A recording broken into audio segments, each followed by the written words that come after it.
Hey guys, welcome to Nerdarchy for Nerds by Nerds. I'm Nerdarchy Ryan, and today I'm joined by Nathan Nerdarch. Nerdarchy Steve. Nerdarchy Ted. And in this Unearthed Arcana review, this class is crafty, and it's just our type. We're going to talk about the Artificer.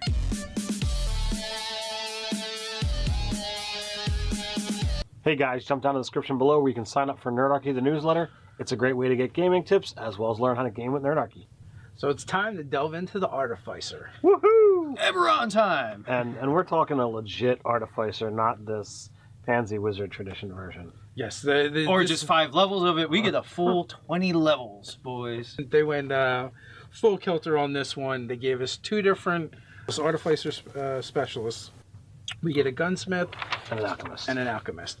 Kind of weird they went with gunsmith, as you know, especially As a if you, choice, yeah. especially if you know anything about Eberron. But you know, hey, it kind of works. I don't know if they're kind of like trying to ride on Matt Mercer's gunsmith that he put out. Yeah, I mean, maybe we see... Guns wouldn't be horrendously out of place in Eberron, so maybe they're just going to full steampunk ahead, Arcana punk, steampunk up Eberron. I mean, even though it's not an Eberron discussion, but no, they would be out of place because why guns? You have magic. It replaces you've replaced technology. Well, I mean, you're making magic bullets and stuff. So I mean, really, it's almost like it's the artifice that person is. Yeah, well, it's technically a mini magic item / technology item all in one. It's like a mini cannon, really. Like, it's a little Well, cannon. actually, that's higher level.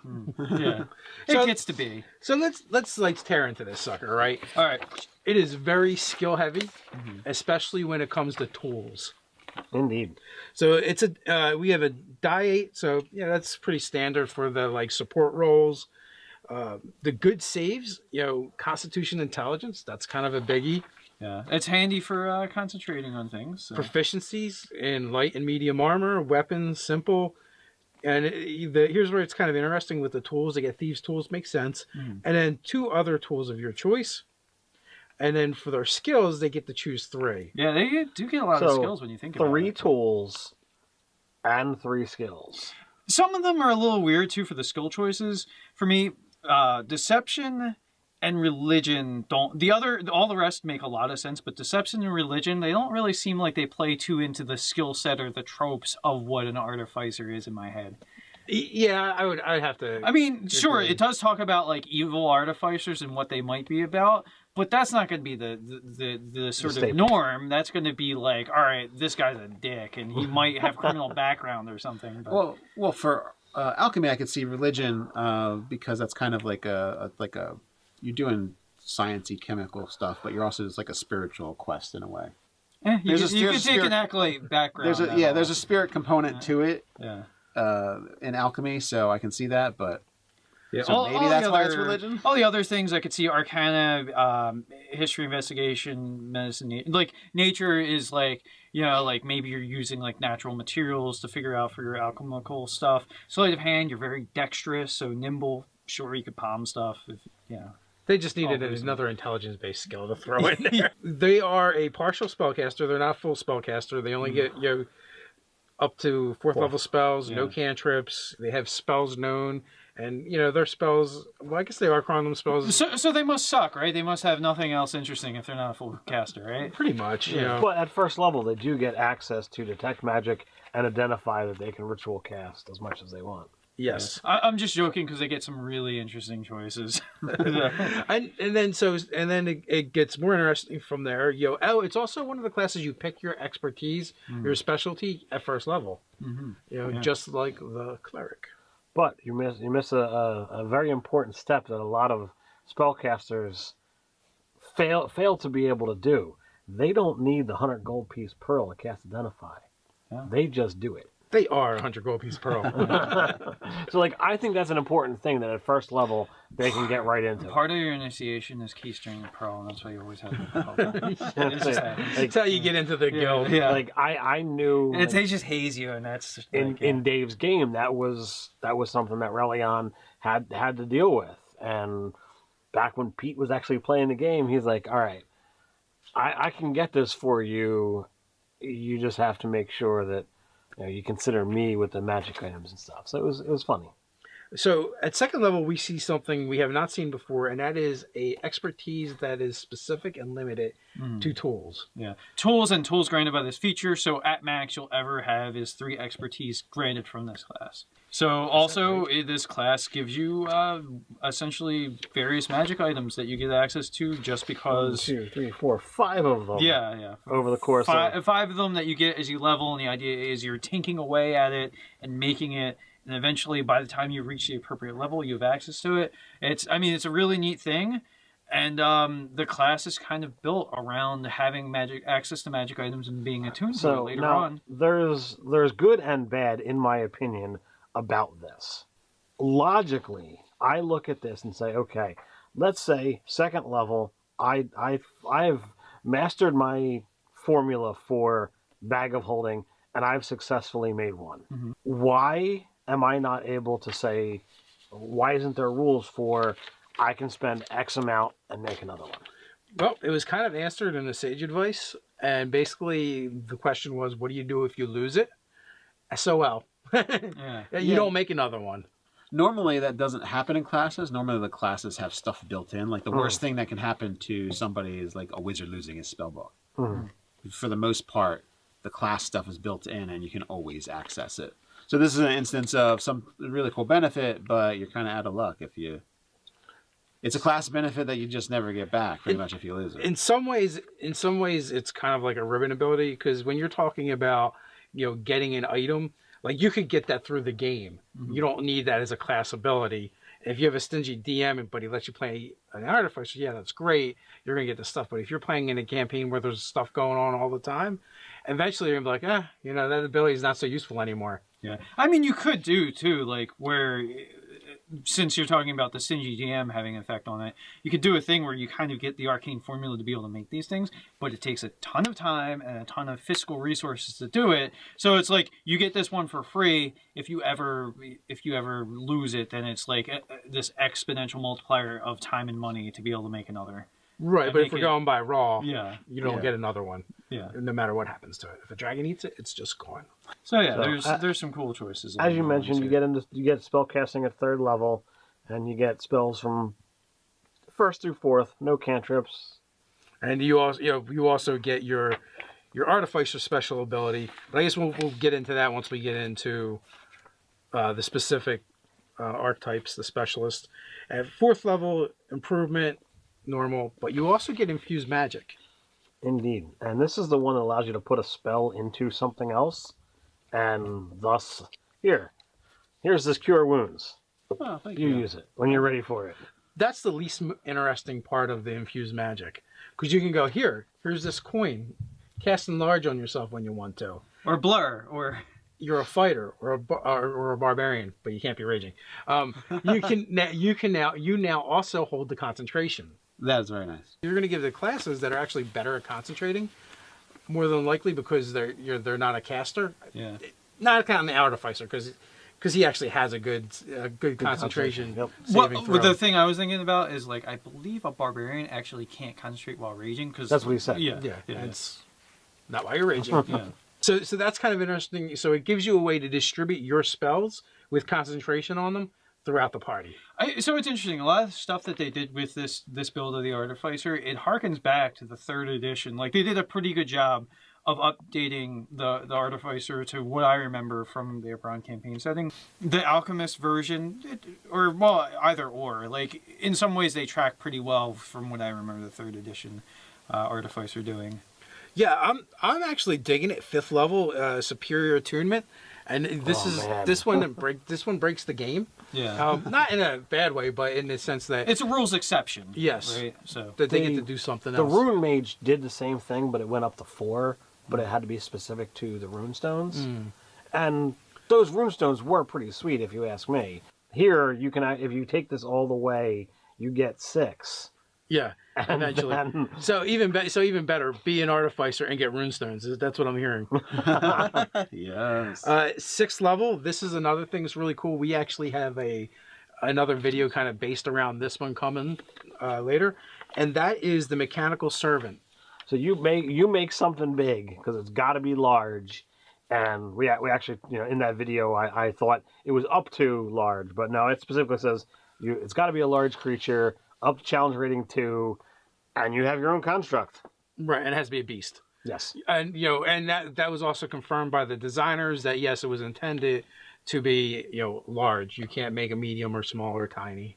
Yeah. So one interesting thing I hit upon, and I just wanted to double check. So with the expanded item attunement, because it does allow you to be attuned to up to 6 items, 5 of those items technically come from your Wonders invention. Like, so you would either choose to not attune to these to rather attune to other things. And I'm sure not every single item here requires attunement, but some of them are going to. And so it's a choice of, do I get something pretty sweet in the adventure, or do I fall back on the thing that I get by my class? Now, I will say, at the same time, it is magic items that you can distribute amongst the party as well. Sure. Or if you had that option in your game, you could possibly sell them. We also, dead level, ability improvement, specialist feature, Wondrous Invention again. So we don't get anything new until 20th level. And 20 is... Well, right before 20th, there's something worth noting. Oh, go for it. It's only because it's different than the other classes. At level 18, they actually get their ability score improvement, right. 1 level before everyone else, and it's just how it worked out. Yeah, you get to stick your tongue out at everyone else. Until next level. Yeah. And then Soul of the Artificer, that is really cool. So this harkens back to your superior attunement, and you essentially have the ability to get a +1 to all saving throws for each item that you have attuned. So if you got 6 attuned items, that's a +6 to all saves. Eat that, Paladin. And the things you're proficient in, so that's a +12 to those proficiencies. Without stats. Before stats, exactly. So, and you're going to have a 20 intelligence and probably 18-20 con. With this type of character, I would so want to take the... straight 20. Like, this is a good class to go straight 20. I was saying, the feat that actually gives you another saving throw. Oh, yeah? Because yes. They're like, all right, I'll have a +12 without stats to half of my things. Yeah. Well, dexterity is a pretty safe bet. You're already getting con intelligence. So well, depending upon what you're facing, dex or wisdom, I mean. Yeah, why either. not Yeah. both? You can't. Oh, that's right. You can only take them once. Yeah, so that's definitely a very cool thing. With that, let's get into the actual archetypes. So we have the Alchemist, and this is one that I actually look at this and say, okay, there's 2 different things that have been done here. Not only do we have the hardcore mechanics for the class, but some of these things are they harken back to earlier editions. Yeah, and it's the like, 10-foot bag. Right. So it's like you could actually have these things as quote unquote permanent items being sold in the shop by an alchemist NPC. Now, but if you're a PC, you can't sell them. Well, because they're trying to get away from that, because here they have, it's a duration of when you take the thing out of the bag. I think these are supposed to represent more the cantrippy type things. Yeah. Well, so Pathfinder did a pretty good job of explaining it with their alchemist class, where they're just saying the things that they make are so unstable that without constantly attending to it, it's just going to go dormant and not work. They used magic, Wizards Coast used magic to explain it. I actually prefer the pseudoscience explanation of you kind of have to keep putting reagents in it and tinkering with it to get it just right to throw it and have it explode and do the thing you want to do. The one thing that is a little odd is you don't actually get the toolkit alchemy lab. Well, you just wing it. You still have to take either. Well, that's why you have religion. You pray to your god. Well, no, because you get 2 other tool sets from your core class. So it's like, do you want smith's tools to make a gunsmith, or do you want alchemical supplies to be an alchemist? You get 3, but yeah. Oh, well, thieves tools and 2 other. You get thieves tools and 2 more, and you get to choose them, so that it's not forcing you. Oh, you get smith's tools and alchemist tools, and every flippin' artificer has access to the same thing. They give you the choice. I like it. Maybe, but if you work in a certain profession, you guys have the same skill right, set. like it might say maybe the alchemist should specify you get this, so your choice could have been 1 for the base class. It's like being it's like being a computer programmer and going, nah, No computers. No I'm not learning use. that. Yeah, I'm Amish, is what I'm saying. Like I don't deal with technology. Dealing with computer programmers, there's like loads of different languages, just like there's different loads of tool sets. This guy knows Java, that guy doesn't because he's working in something else. And Yeah, even, but the alchemy even in, is- chem- yeah, even, computers is the even in common. chemistry, there's like Based metal on- chemistry, there's alloying, there's inorganic, there's So, organic. like, There's I would all kinds of imagine stuff. that if you're going alchemist, you probably took alchemical supplies as one of your tool sets. I won't. Hey, you got a magic bag, you don't need it. I just think it's I'm funny. gonna take land vehicles actually. Well, I mean, this is pretty much giving it to you in a sense. Yes, you don't. You really. What are you gonna do with it? Make alchemist stuff other people can use. Yeah. Yeah, forget that. But that being said, there is a bunch of cool stuff you get to do, and these brews you make or the formulas you make actually kind of replace cantrips for the most part.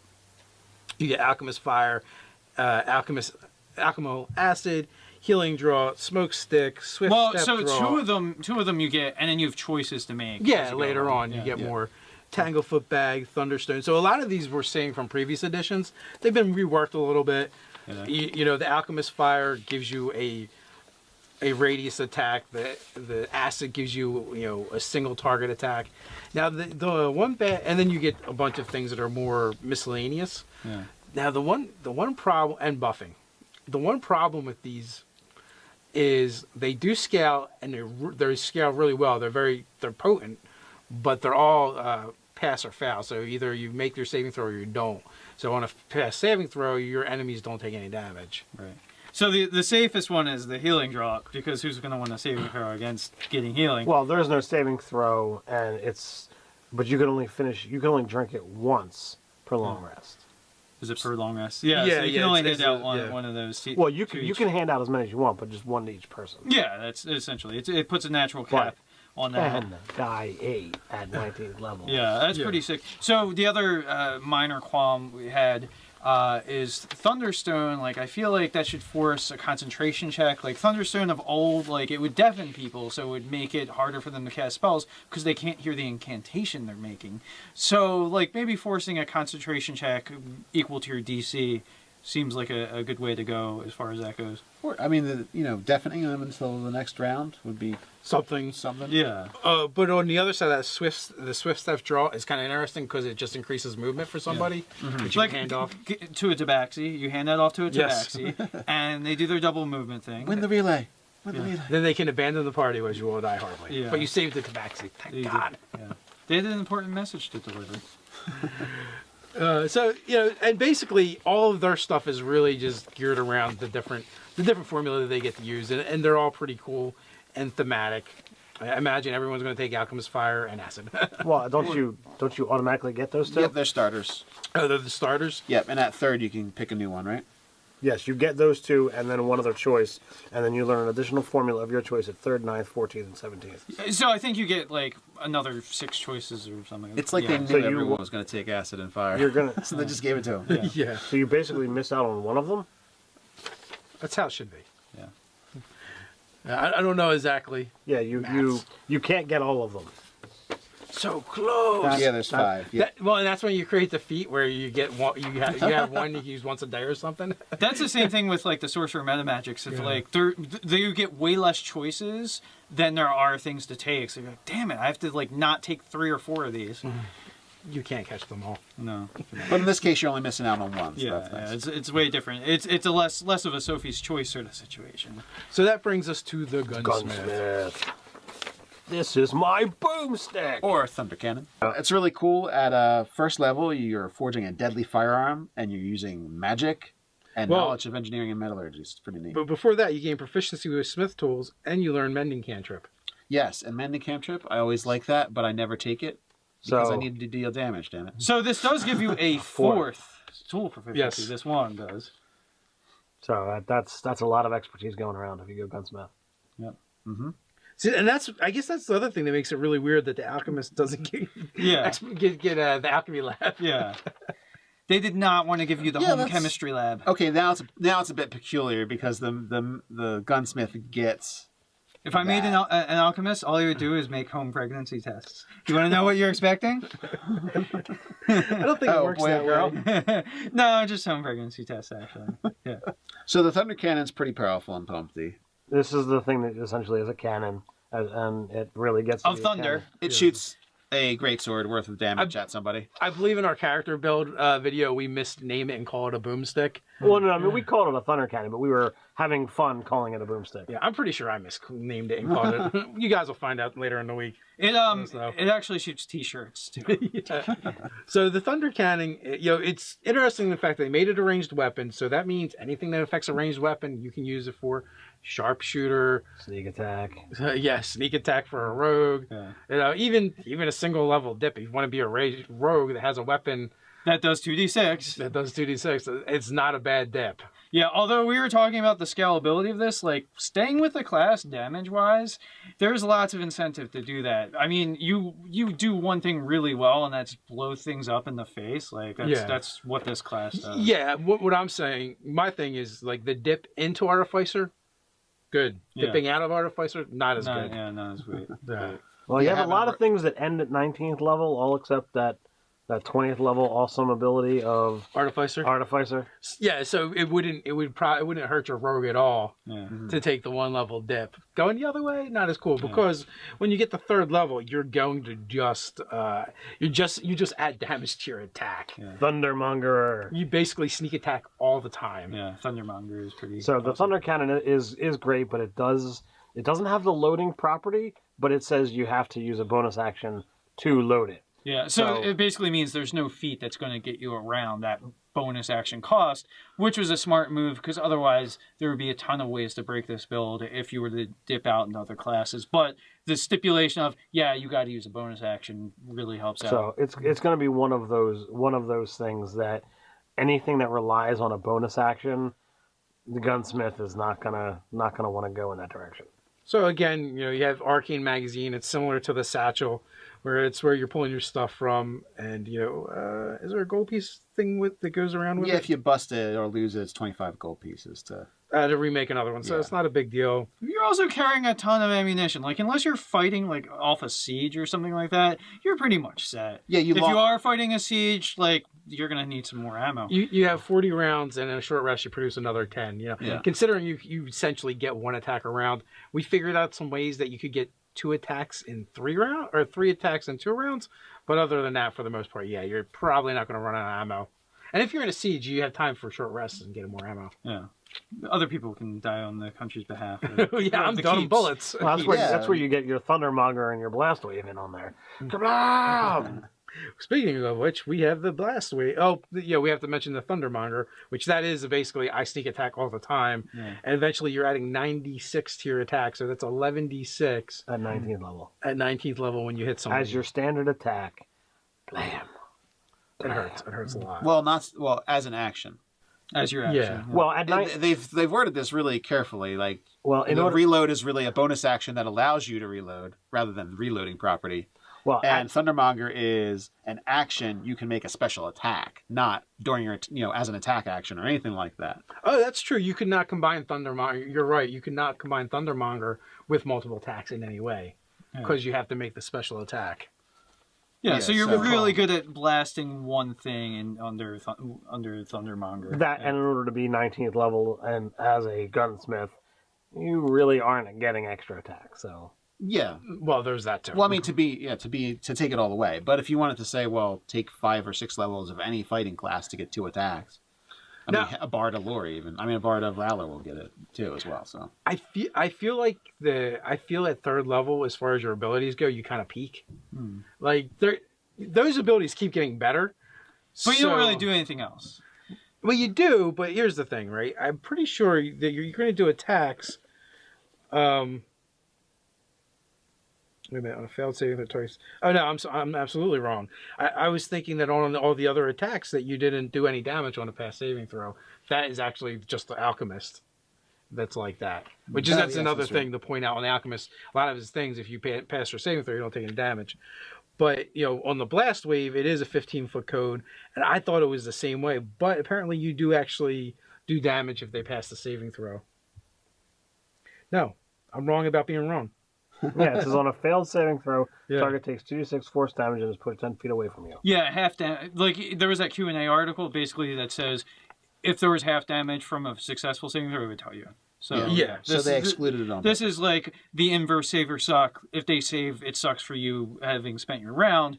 But that being said, you have cool abilities all the time. So. Yeah, this isn't a per use. This you can just do it all the time. Yeah. But it never does that much damage, so I don't think it's really a big deal. 15-foot code for 4-6 at 17th level. Yeah. Not a big deal. With a pushback.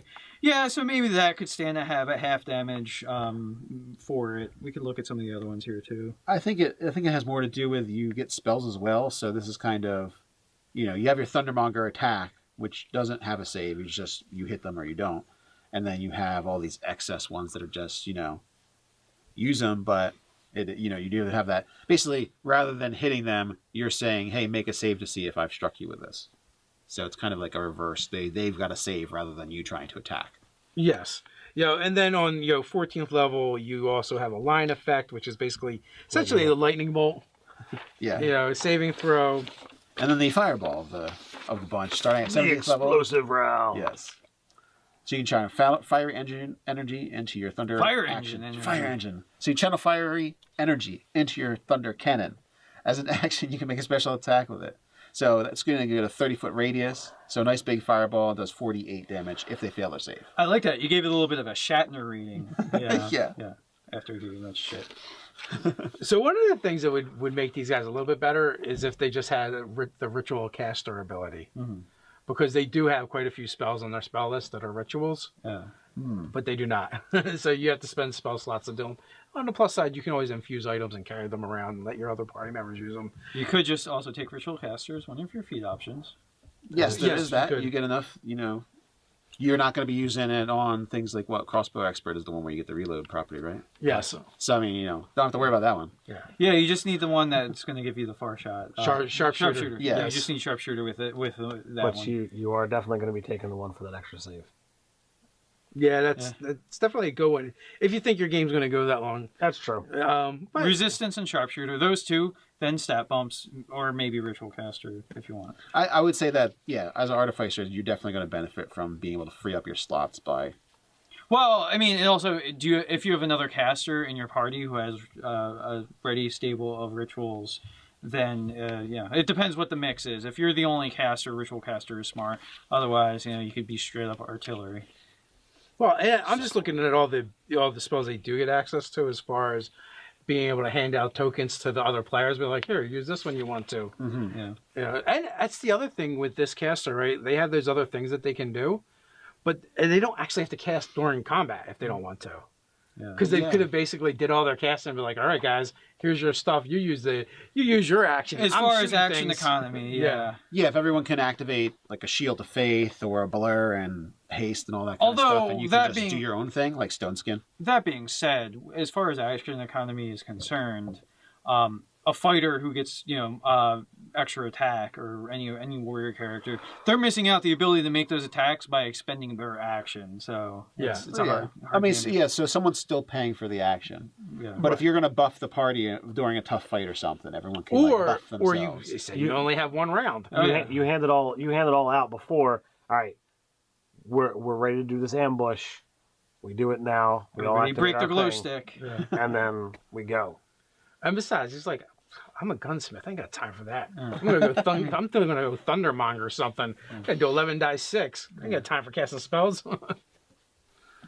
So with that, what do you guys think of the Artificer? Let us know in the comments below while you're at it. Like, share, and subscribe. You can check us out over on nerdarchy.com. You can also find us over on Instagram. You can patronize us in a good way over on Patreon. So until next time, stay nerdy.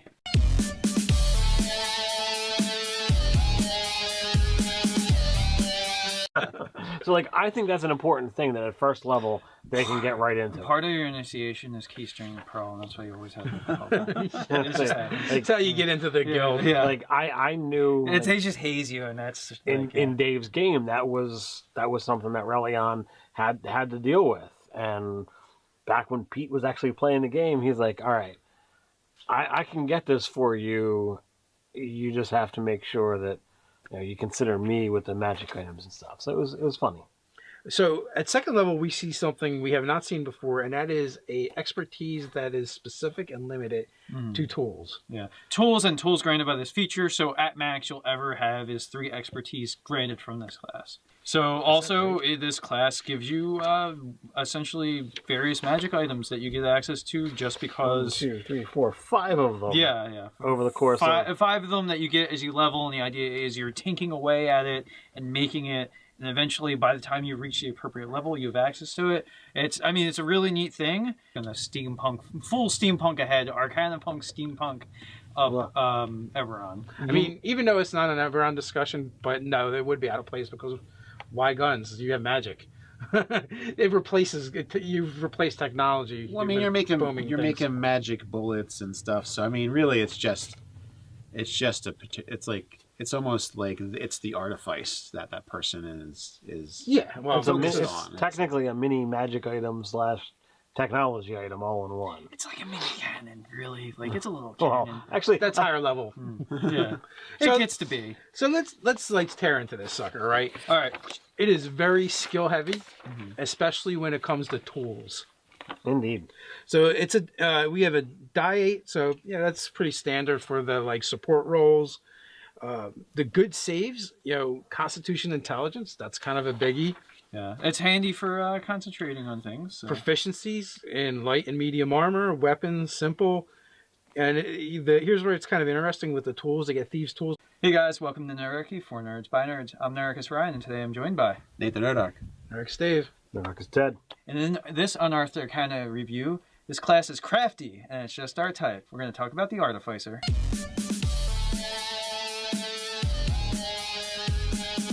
Hey guys, jump down to the description below where you can sign up for Nerdarchy, the newsletter. It's a great way to get gaming tips as well as learn how to game with Nerdarchy. So it's time to delve into the Artificer. Woohoo! Eberron time! And we're talking a legit Artificer, not this pansy wizard tradition version. Yes, Or just 5 levels of it. We get a full 20 levels, boys. They went full kilter on this one. They gave us 2 different Artificer specialists. We get a gunsmith And an alchemist. and an alchemist. Kind of weird they went with gunsmith, as especially As a if you, choice, yeah. especially if you know anything about Eberron. But hey, it kind of works. I don't know if they're kind of like trying to ride on Matt Mercer's gunsmith that he put out. Yeah, I mean, maybe we see... Guns wouldn't be horrendously out of place in Eberron, so maybe they're just... Makes sense. And then 2 other tools of your choice. And then for their skills, they get to choose 3. Yeah, they do get a lot of skills when you think about it. 3 tools and 3 skills. Some of them are a little weird, too, for the skill choices. For me, Deception and Religion don't... All the rest make a lot of sense, but Deception and Religion, they don't really seem like they play too into the skill set or the tropes of what an Artificer is in my head. Yeah, I'd have to... I mean, sure, it does talk about, evil Artificers and what they might be about, but that's not going to be the sort of norm. That's going to be all right, this guy's a dick, and he might have criminal background or something. But... Well, for alchemy, I could see religion because that's kind of like a you're doing sciencey chemical stuff, but you're also just like a spiritual quest in a way. You could take an acolyte background. There's a spirit component to it. Yeah. In alchemy, so I can see that, but yeah, so maybe that's why it's religion. All the other things I could see: Arcana, history, investigation, medicine. Nature is maybe you're using natural materials to figure out for your alchemical stuff. Sleight of hand, you're very dexterous, so nimble. Sure, you could palm stuff. They just needed another intelligence-based skill to throw in there. They are a partial spellcaster. They're not full spellcaster. They only get up to 4th level spells, no cantrips. They have spells known, and their spells. Well, I guess they are calling them spells. So they must suck, right? They must have nothing else interesting if they're not a full caster, right? Pretty much, But at first level, they do get access to detect magic and identify that they can ritual cast as much as they want. Yes, I'm just joking because they get some really interesting choices. and then it gets more interesting from there. It's also one of the classes you pick your expertise, your specialty at first level. Just like the cleric. But you miss a very important step that a lot of spellcasters fail to be able to do. They don't need the 100 gold piece pearl to cast Identify. Yeah. They just do it. They are 100 gold piece pearl.